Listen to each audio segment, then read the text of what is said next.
할렐루야. 오늘 하루 무더위 가운데 우리의 그늘이 되어주신 하나님께 모든 찬송과 존귀와 영광을 올려드립니다. 우리에게 베푸신 그 은혜가 한량없고 또한 이 시간 예배 가운데 우리에게 베풀어진 그 은혜가 한량없을 것을 믿으며 그 은혜를 간절히 사모하고 누리는 기쁨이 이 예배 가운데 풍성하기를 간절히 소망하며 축복합니다. 우리나라 일기를 관측한 역사상 가장 뜨거운 여름을 맞고 있습니다. 양산은 무려 42도가 넘는 기온을 기록할 만큼 매일매일 뜨거운 시간들 속에 우리는 참 힘들고 지친 시간들을 보내고 있습니다. 여러분, 더운 날에는 어떻습니까? 만사가 귀찮지 않습니까? 모든 것이 짜증나고 모든 것이 귀찮은 시간들을 우리는 보내게 됩니다. 그러면 우리의 마음 가운데 작은 불평들이 찾아오고 또 방심이 찾아오기 시작합니다. 그래서 중요하게 점검해야 할 것도 괜찮겠지 하는 그 안일한 마음으로 대충 점검하다가 큰 사고가 일어나는 일도 있습니다. 오늘 말씀에도 이렇게나 뜨거운 마음, 뜨거운 밤을 보내고 있는 다윗을 마주합니다. 왜 뜨거운 밤일까요? 자기의 목에 칼을 겨눈 아들을 피해서 도망길에 올라 있기 때문입니다. 그래서 그 속에서 얼마나 열불이 나고 있었겠습니까? 날씨가 더우면 작은 일도 귀찮아지듯 다윗도 그 열불나는 그 감정과 생명의 위기 속에서 그는 굉장히 신중해야 할 재판을 속전속결로 졸렬하게 처리하는 모습이 오늘 본문에 등장하고 있습니다.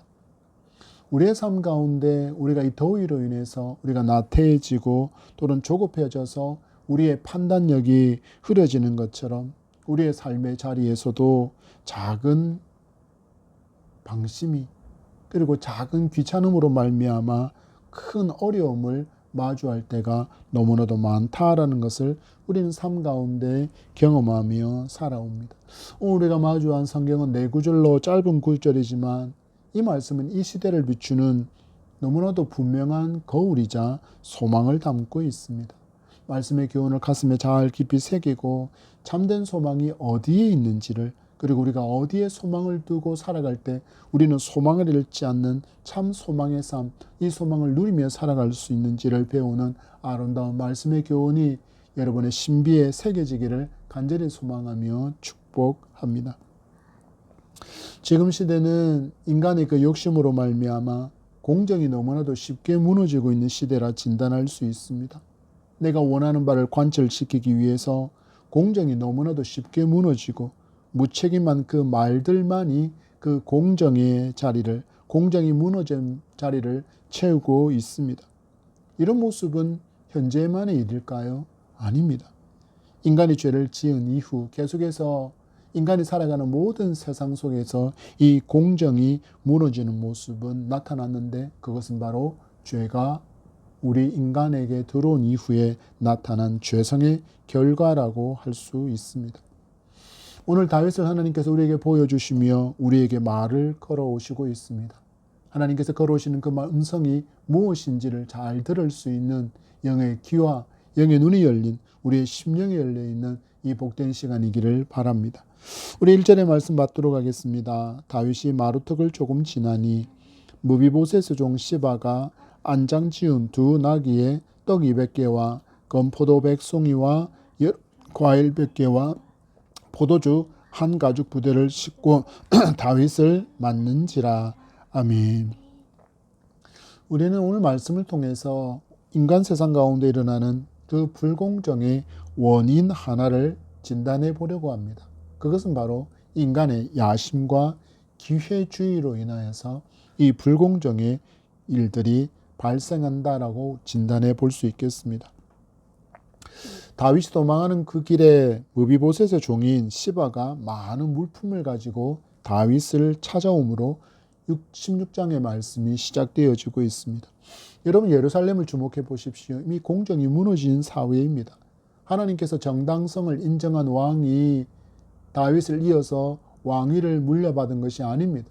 아버지의 목에 칼을 겨눈 그 압살롬이 왕위를 찬탈하는 그 불공정이 그 예루살렘 가운데 있습니다. 이런 때인데 권력을 상실한 다윗에게 많은 물품을 준비해온 시바는 어떻게 보여지냐면 마치 충신처럼 보입니다.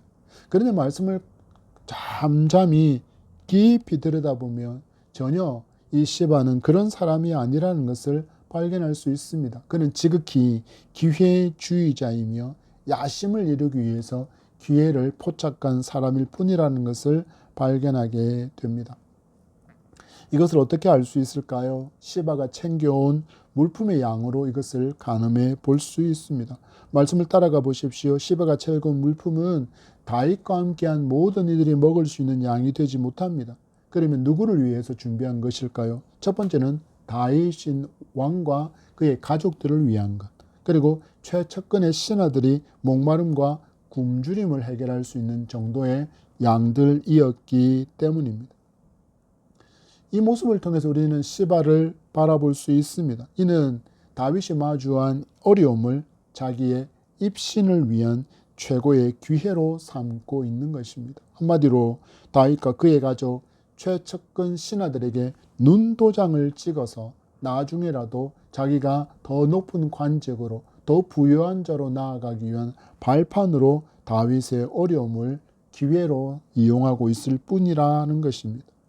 여러분, 이 사람을 보면 지금의 시대와 너무나도 닮아 있지 않습니까? 우리는 어려움을 마주한 누군가에게 도움을 주는 이면에 자기의 기득권을 지키기 위해서 그리고 더 큰 권력에 줄을 대려는 불순한 의도가 숨어 있는 경우를 너무도 많이 만납니다. 권력자에게 뇌물을 전해주는 이유가 여기에 있다 할 것입니다. 자기의 이득을 위해서 그 권력을 이용하고자 하는, 그래서 큰 권력에 줄을 대려는 그 불순한 의도가 그 속에 숨어 있는 것입니다. 가진 자가 베푸는 척하며 자신의 영향력을 확대하고 판을 유리한 방향으로 짜가는 모습, 이것이 바로 우리 시대 사회가 마주하는 불공정이라는 이름의 또 다른 얼굴이라고 말할 수 있습니다. 권력가들에게 많은 금액을 후원하거나 그러나 그들이 갖고 있는 정보를 발판 삼아서 개인적인 이익을 챙기는 그들의 모습과 전혀 다르지 않습니다. 그들과 같은 모습으로 더 많은 이익을 추구하려고 하는 모습이 너무나도 많은 사람들이 뇌물이라는 이름으로 자기의 유익을 구하고 있다라는 것입니다. 그렇게 그들은 자기들끼리 권력과 부를 유지하며 함께 공생의 관계가 되어져서 마치 카르텔을 형성하고 그것을 공고히 해 나가는 모습을 보여줍니다. 너가 나에게 이만큼의 물질을 후원했으니 나는 그에 상응하는 너만이 알 수 있는, 아니 권력을 쥐고 있는 나만이 알 수 있는 그런 정보를 내가 너에게 줄 것이야. 그 정보를 이용해서 나에게 후원한 만큼의 돈벌이를 할 수 있는 길을 열어주는 것, 그를 통해서 서로가 윈윈 전략으로 나아간다고 말하면서 그들은 권력과 부를 계승해 나가는 그런 카르텔을 더욱더 공고히 하는 세력으로 나아가는 것입니다. 여러분, 이런 모습은 하나님의 정의와 공의가 무너진 사회에서는 얼마든지 발견할 수 있는 모습입니다.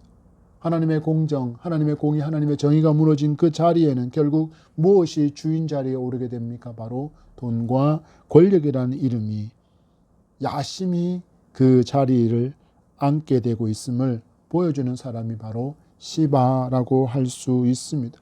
여러분, 우리는 시바를 보면서 우리 스스로에게 질문을 해보아야 합니다.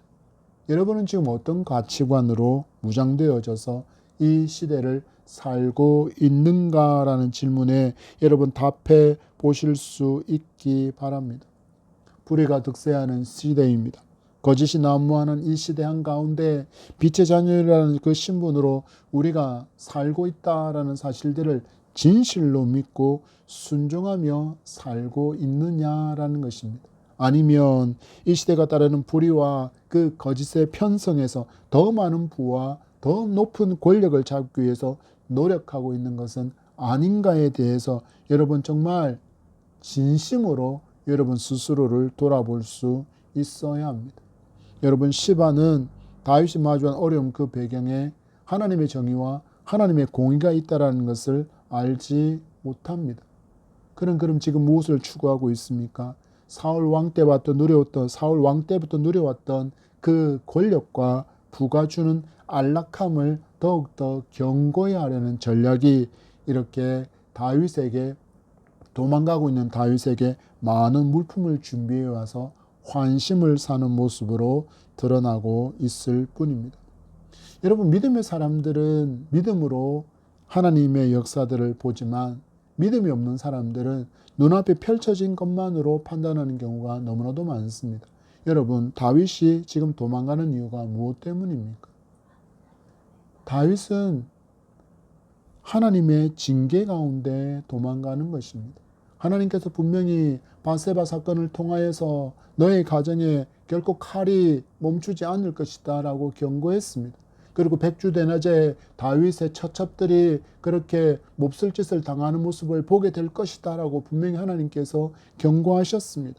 그 말씀하신 그대로 지금 이루어져 가고 있는 것입니다. 그것은 하나님께서 죄를 결코 묵과하실 수 없는 정의와 공의의 하나님이시고 거룩한 하나님이시기에 사랑하시는 자를 징계하는 모습을 통해서 지금 다윗을 다윗되게 하시는 하나님의 역사라는 것을 믿음의 사람은 볼 수 있지만 믿지 않는 사람들은 단지 지금 다윗이 권력을 잃고 도망가고 있구나. 그러니 내가 이때 저에게 잘 보이면 저가 나를 기억하고 다음에 나에게 더 큰 이익을 돌려줄 것이다 라고만 기대하지만 믿음의 사람은 결코 그런 시선으로 나타나는 현상들을 볼 수 없습니다. 왜냐하면 그 모든 그 역사들 뒤에 계신 하나님의 놀라운 손길을 눈으로 보는 사람이어야 하기 때문입니다. 그래서 우리는 악해져가는 세상을 바라보면서 탄식만 하고 있지 않아야 합니다. 왜냐하면 악한 세상이 득세하고 어둠이 득세한 세상처럼 보인다 할지라도 그 모든 것 위에 하나님의 손이, 하나님의 통치가 여전히 있는 것을 믿는 사람이 바로 성도이기 때문입니다. 그래서 성도는 불의가 득세하는 것처럼 보인다 할지라도 그 불의를 따라갈 수 없는 것입니다. 만약 우리가 불의가 득세하는 것을 보면서 거기에 편성하는 그런 어리석은 선택을 한다는 것은 하나는 알고 둘은 모르는 정말 어리석은 행동이라는 것을 여러분 아셔야 합니다. 왜냐하면 하나님은 반드시 모든 사람의 삶에 대해서 반드시 그 정의와 공의로 심판하시는 하나님이시기 때문입니다. 그래서 성도의 삶은 무엇으로 균형을 이루어야 할까요? 하나님의 말씀으로 나를 달아보아야 합니다. 하나님의 말씀의 저울에 나를 달아보아서 부족함이 없도록 늘 균형이 잡혀있는 성숙한 믿음의 삶이 되어야 하는 것입니다. 이를 위해서 성도는 믿음의 눈으로 불의한 세상이라고 할지라도, 불의한 통치자가 있다고 할지라도 그를 다스리는 이가 전능의 하나님이라는 그 믿음을 고백할 수 있어야 합니다. 그래서 하나님의 주권을 인정하며 우리 입술에 여호와는 나의 하나님이시다라는 고백이 끊이지 않아야 할 것입니다. 다윗은 안타깝게도 이 시바가 펼쳐놓은 불공정이라는 이 미끼에 걸려들어서 어떤 결정을 내리게 되는지, 그리고 이 불공정의 미끼를 분별하는 지혜를 우리는 하나님으로부터 어떻게 얻을 수 있는지 이어지는 말씀을 통하여서 계속해서 교훈받을 수 있기를 바랍니다. 우리 이전에 말씀 봤습니다. 왕이 시바에게 이르되 내가 무슨 뜻으로 이것을 가져왔느냐 하니 시바가 이르되 나귀는 왕의 가족들이 타게 하고 떡과 과일은 청년들이 먹게 하고 포도주는 들에서 피곤한 자들에게 마시게 하려 함이니이다. 아멘. 두 번째로 드러나고 있는 이 불공정에 있어서 그 도구가 드러나고 있습니다. 바로 미혹과 위장으로 불공정의 도구가 삼아지고 있는 것을 시바가 보여주고 있습니다. 다윗이 시바가 가져온 물건들을 보면서 그에게 묻습니다. 내가 무슨 뜻으로 이것을 가져왔느냐? 왜 이렇게 질문했을까요? 다윗이 지금 배신을 계속 당하고 있기 때문입니다. 첫 번째로 누구에게 배신당했습니까? 아들 압살롬에게 배신당했습니다. 그리고 가장 신뢰했던 모사 아히도벨에게도 배신을 당했습니다. 그리고 압살롬 편에 선 수많은 반역자들에게 배신당해서 지금 사람에 대해서 굉장히 예민한 상태입니다. 저가 이 뇌물을 미끼 삼아서 나를 밀고 하기 위해서 찾아온 것은 아닌가 하는 그런 의심의 눈초리로 지금 시바에게 묻는 것입니다. 내가 무슨 뜻으로 이것을 가져왔느냐? 그랬더니 시바는 마치 이런 질문이 다윗이 자기에게 할 것이라는 것을 예상이라도 한 듯이 마치 예상 노트를 준비한 것처럼 술술술 다윗의 마음을 녹여낼 만한 답들을 풀어놓습니다. 보십시오. 나귀는 누구를 위해서 가져왔다고 이야기합니까? 왕과 왕의 가족들을 위해서 가져왔다고 이야기합니다. 떡과 과일은 누구를 위해서요? 청년들을 위해서 가져왔다라고 이야기합니다. 그리고 포도주는 들에서 있는 피곤한 자들을 위해서 내가 그들을 먹이기 위해서 이것들을 준비해 왔다라고 이야기합니다. 여러분, for라는 단어가 쓰여지고 있지 않습니까? 누구누구를 위해서, 누구누구를 위해서, 누구누구를 위해서. 자기의 재산인데 그 재산을 누군가를 위해서 내어놓는 삶을 우리는 이타적인 삶이라고 부르는데, 지금 시바는 마치 다른 사람들을 위해서 자신의 것을 그렇게 아무 목적 없이 그렇게 내주는 이타적인 사람인 것처럼 누구를 위해서, 누구를 위해서, 누구를 위해서라고 계속해서 이야기하고 있습니다. 여러분, 그러나 우리는 분명히 알아야 합니다. 여러분, 시바는 누구의 종입니까? 바로 무비보셋의 종입니다. 그렇다면 이 물건을 누구한테 허락받고 가져와야 합니까? 무비보셋의 허락을 받고 가져와야 했습니다. 그런데 뒤에 말씀들을 보면 무비보셋의 허락을 받지 않고 자기가 독단적으로 이것을 가져왔다라는 것을 보게 됩니다. 남의 것을 취하여서 생색내고 있는 시바라는 것을 보게 됩니다. 여러분, 우리는 이 장면도 있지만 이 뒤에 있는 한 존재를 발견할 수 있어야 합니다. 바로 마귀입니다. 마귀는 지금 시바와 같은 전략을 너무나도 잘 구사하는 전문가입니다. 우리가 너무나 힘겹고 공공하여 삶이 위기 가운데 처해 있는 그때, 광야 한가운데 서 있는 것 같은 그때, 그것들은 눈에 보이는 실제적인 도움을 존재가 마치 자기인 것처럼 그렇게 미혹하는 전략을 사용하는 이런 전략의 미혹의 전문가가 바로 마귀입니다. 마귀의 악한 자들은 처음부터 자기의 본색을 드러내지 않습니다. 어떤 모습으로 우리에게 다가올까요? 양의 탈을 쓴 모습으로 그들은 광명의 천사인 듯이 그렇게 우리를 돕는 자인 것처럼, 가장 우리를 위하는 자인 것처럼, 가장 우리를 이해하는 자인 것처럼 그들은 미혹의 그렇게 모습으로 오면서도 광명의 천사의 모습으로 우리에게 다가오기 때문에 사람들이 그렇게나 많이 속고 넘어지는 것입니다. 여러분, 지금 시바를 보십시오. 시바는 지금 어떤 모습으로 가장하고 있습니까? 가장 큰 도움이 되는 존재인 것처럼 자기를 가장하고, 이를 위해서 상대가 지금 가장 필요로 하는 것들을 가지고 다윗에게 다가오고 있습니다. 그 사람의 환심을 사기 위한 최고의 전략입니다. 그 사람의 마음을 열 수 있는 최고의 전략이 그의 필요를 채워주는 것입니다. 상대방의 필요를 채워줄 때 상대방은 그 마음을 쉽게 여는 경향이 있기 때문입니다. 그리고는 상대방의 그 마음에 꼭 드는 달콤한 말들을 쏟아내면서 자기가 최고의 친구인 것처럼 포장합니다. 여러분, 누가 이러고 있습니까? 왕을 위해서, 젊은 청년들을 위해서, 들판에 있는 그들을 위해서라고 말하는 그 시바의 모습이 바로 이 악한 마귀의 괴계의 미혹의 가장 유사한 모습임을 아셔야 합니다. 당신이 가장 어려울 때 당신을 돕는 사람이 누구인가? 바로 나이다.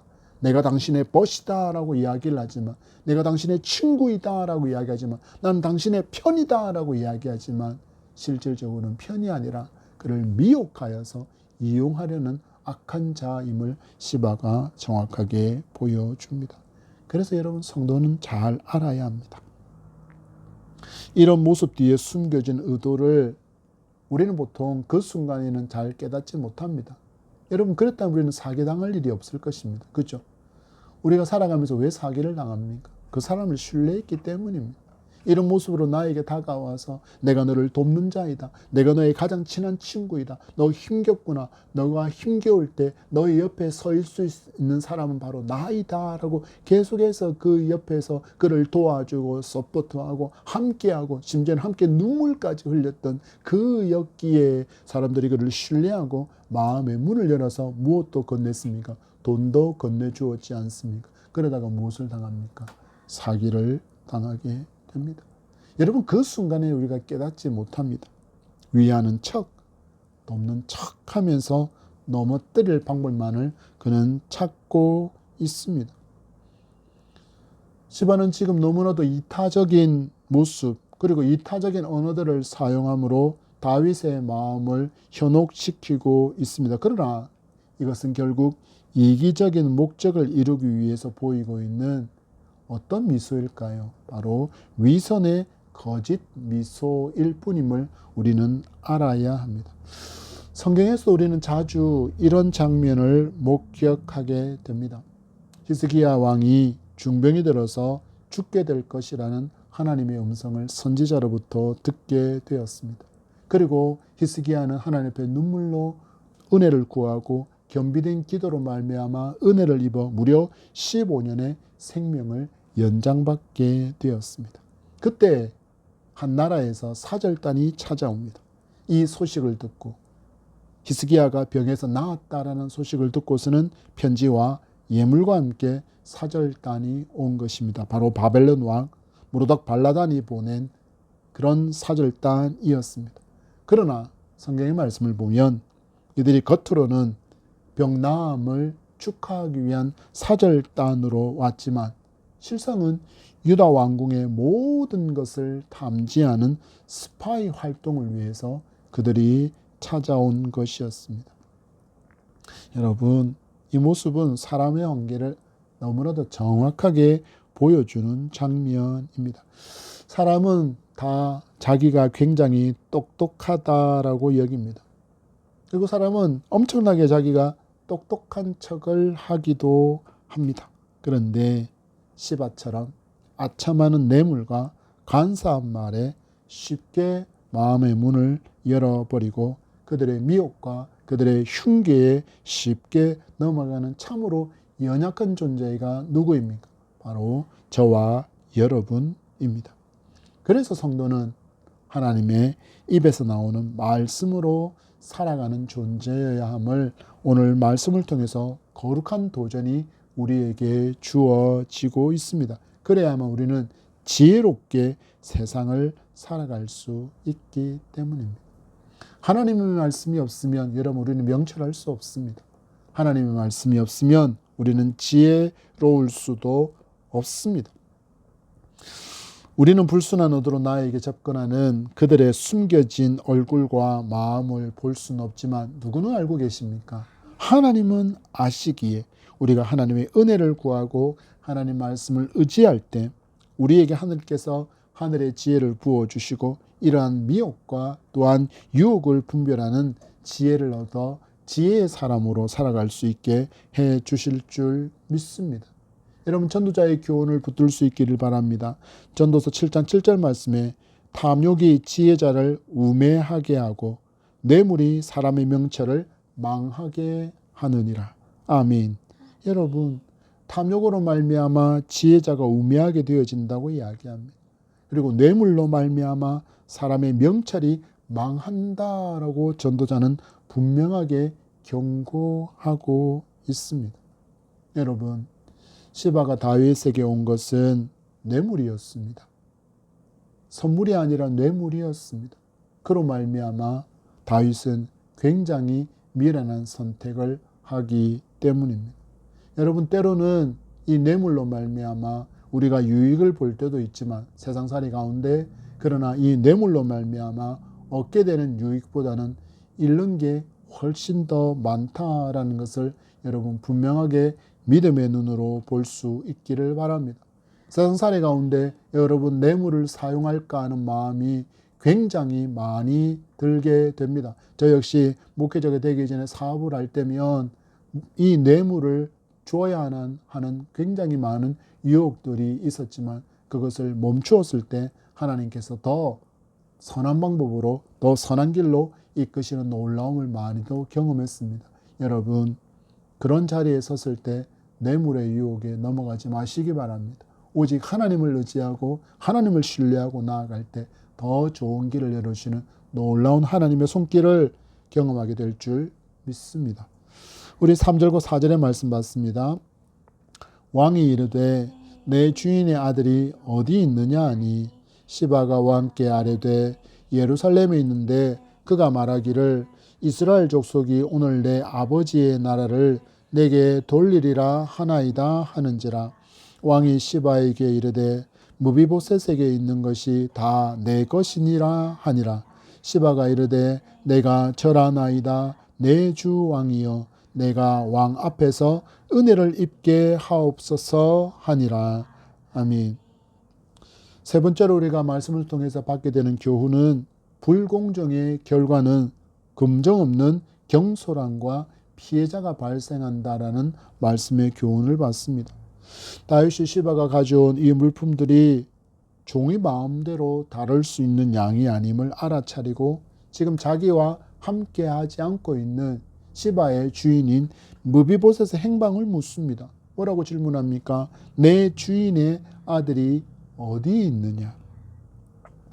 이 다윗의 질문 또한 그의 예상 질문 목록에 있었던지 시바가 술술술 대답을 풀어냅니다. 예루살렘에 있고 내 아버지의 나라가 내게로 돌아온다고 말하더이다.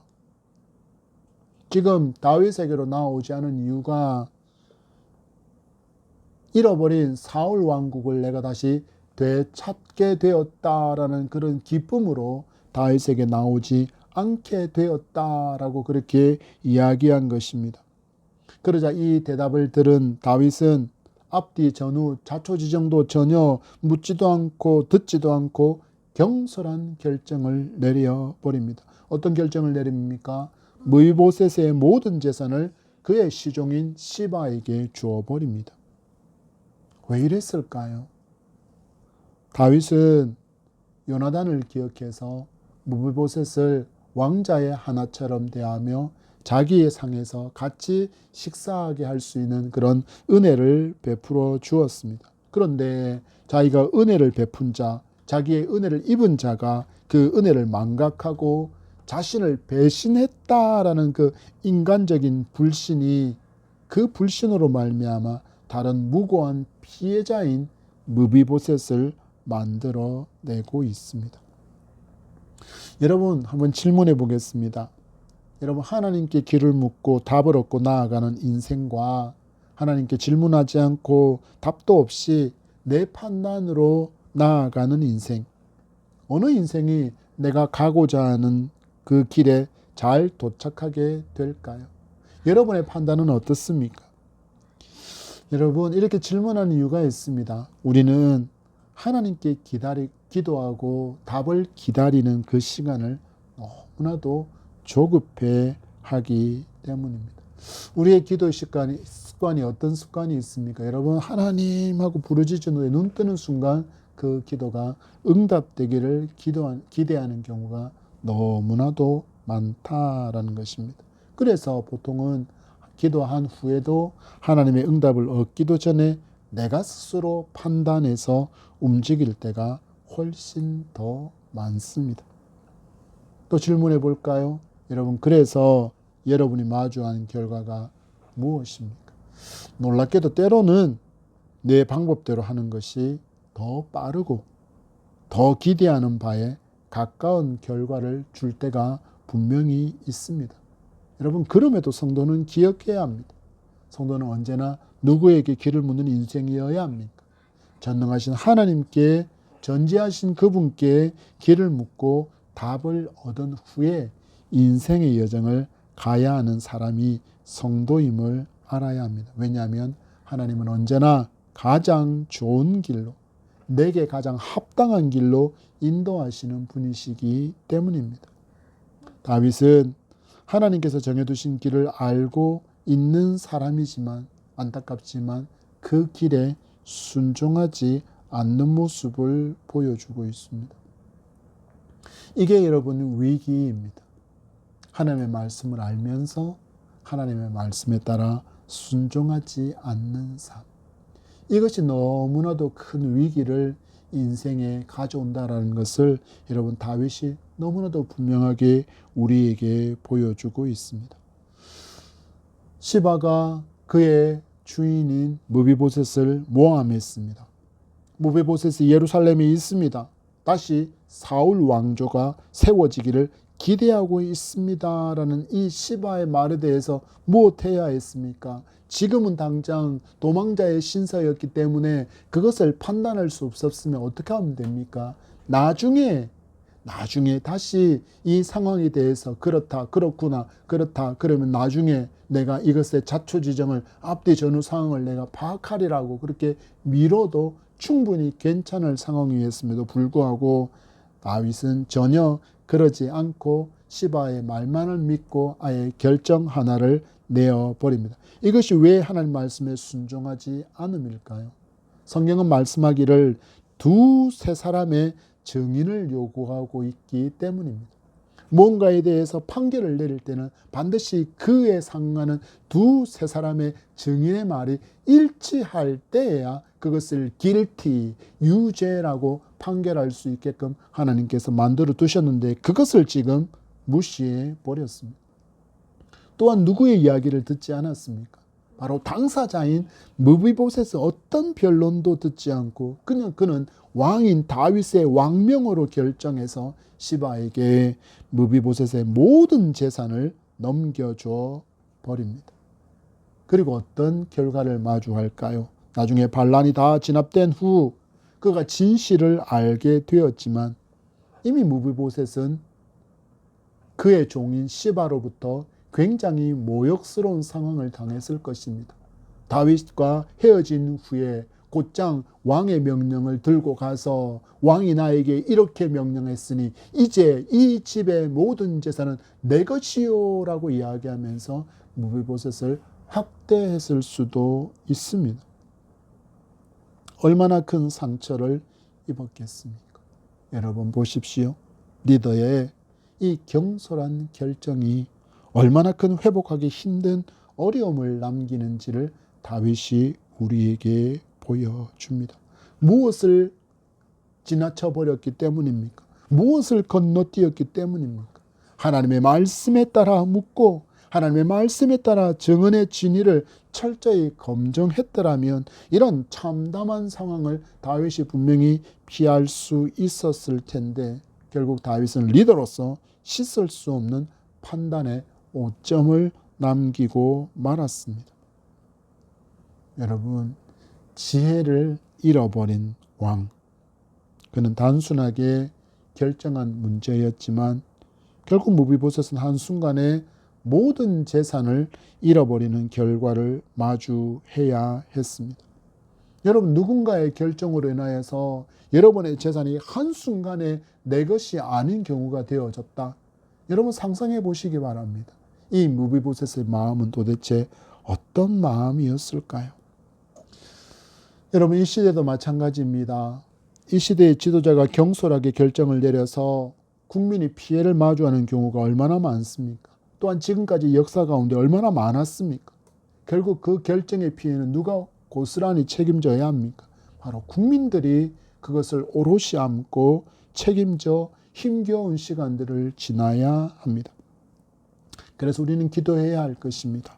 이 시대의 지도자들과 우리들 역시 다윗처럼 조급함과 경솔함에 빠지지 않기를, 그래서 하나님을 경외하고 말씀에 따른 결정을 할 수 있도록 깨어서 함께 기도하고 함께 믿음으로 살아가는 저와 여러분이 되기를 간절히 소망합니다. 말씀을 맺습니다. 사랑하는 성도 여러분, 그리고 이 시대를 사랑하는 믿음으로 치열하게 살아가는 그 가운데서 공정의 상실 앞에 아파하고 분노하는 청년들과 성도 여러분에게 권면합니다. 여러분, 비록 눈에 보이는 세상이 여전히 기회주의자가 득세하고 가진 자의 논리와 부당한 카르텔이 마치 상식처럼 권력을 좌지우지하는 듯이 보일 것입니다. 내 편의를 봐주는 달콤한 미혹과 뇌물이 공정의 자리를 대신 차지하려고 유혹이 넘치는 시대 가운데 우리는 믿음의 사람으로 살아가고 있습니다. 여러분, 타협하지 마시기 바랍니다. 그 미혹에, 유혹에 흔들리지 말기를 바랍니다. 여러분 기억하십시오.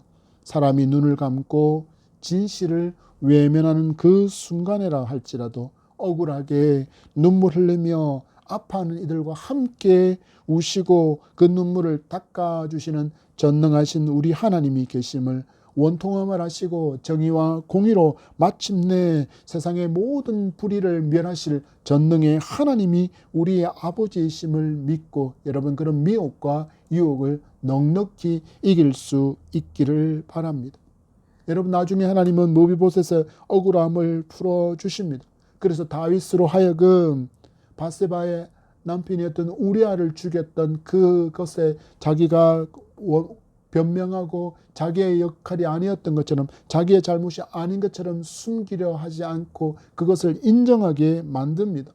내가 지금 무비보셋에게 큰 잘못을 했구나라고 그가 시인하며 자신의 잘못을 자기의 실수를 숨기지 않고 인정하며 바로 잡을 수 있도록 하나님께서 다윗의 마음을 움직이시는 장면이 19장 이후에 드러납니다. 여러분 말씀은 우리에게 큰 도전을 주고 있습니다. 이 시대는 공정이 무너진 시대라고 이야기합니다. 그럼 우리에게 무엇을 교훈하는 것입니까? 여러분 참된 공정은 인간의 권력이나 제도로 결코 완성될 수 없습니다. 우리는 온 땅의 재판장이신 여호와 하나님을 경외하는 것, 오직 하나님의 말씀 앞에 우리를 철저하게 낮추고 진리의 길을 구하는 것만이 여러분 무너진 공정을 바로 세울 수 있는 유일한 길이라는 사실들을 여러분 기억하시기 바랍니다. 그래서 예수 그리스도께서 우리에게 권면하신 것입니다. 너희는 세상의 빛이라.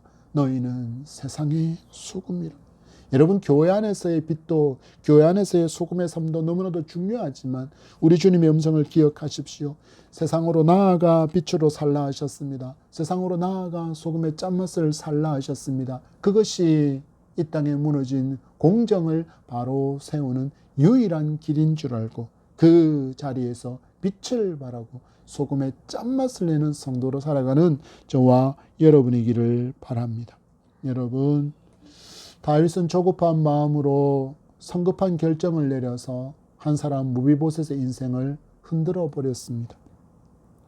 조급한 마음과 세상은 우리에게 성공주의를 바라고 그 성공주의를 따르지 않는 사람을 미련하다, 어리석다, 그리고 루저다라고 부르는 이 세상을 살아가고 있지만 여러분 조급한 마음과 세속적인 성공주의의 그 미혹을 내려놓으시기 바랍니다.